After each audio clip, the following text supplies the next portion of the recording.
నా పేరు ప్రకాష్. నేను బీడీఎస్ అయిపోయింది. I'm dentist practising in Mulugu. So BDS complete కానీ 5 years పడుతుంది.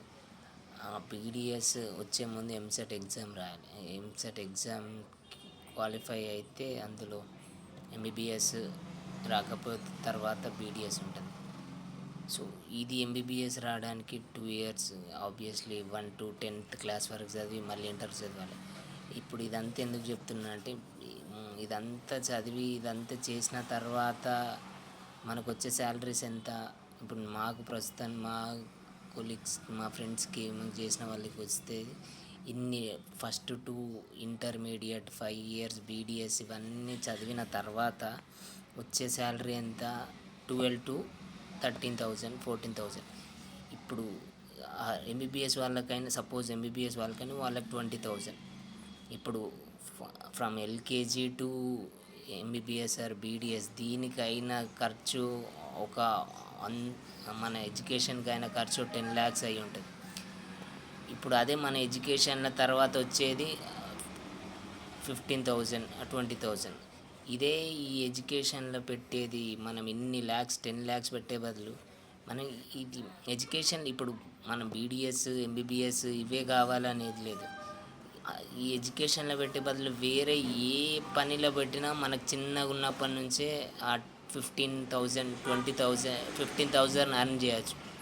అది ఇప్పటికీ మనం చిన్న ఉన్నప్పటి నుంచే జాబ్ చేసి ఇప్పటికీ మనం లక్షలు సంపాదిస్తాం.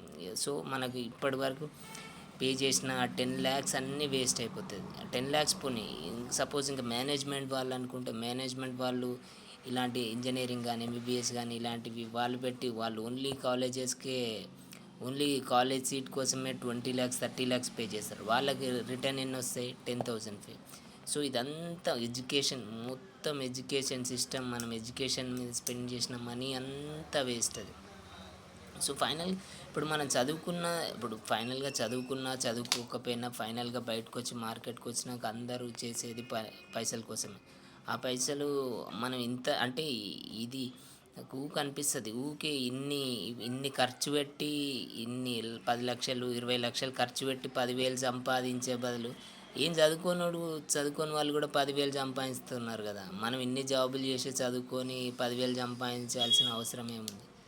కానీ ఈ ప్రాసెస్లో లాభపడేది ఎవరు అంటే ఎడ్యుకేషన్ ఇన్స్టిట్యూట్స్ పెట్టిన స్కూల్ వాళ్ళు ఇంజనీరింగ్ వాళ్ళు తప్ప స్టూడెంట్స్ లాభం వచ్చేది ఏమీ ఉండదు.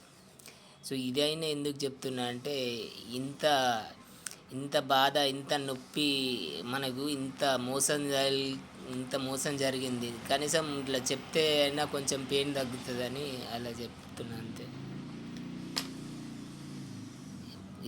అంటే ఫైనల్గా చెప్పేది ఏంటంటే టోటల్ ఎడ్యుకేషన్ సిస్టమ్ మన ఎడ్యుకేషన్ మీద పైసలు స్పెండ్ చేసేది పేరెంట్స్.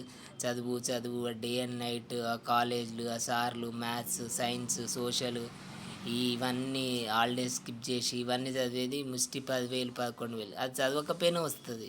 దానికోసం వీళ్ళు సావ కొడతారు మనల్ని. ఇంకంతే.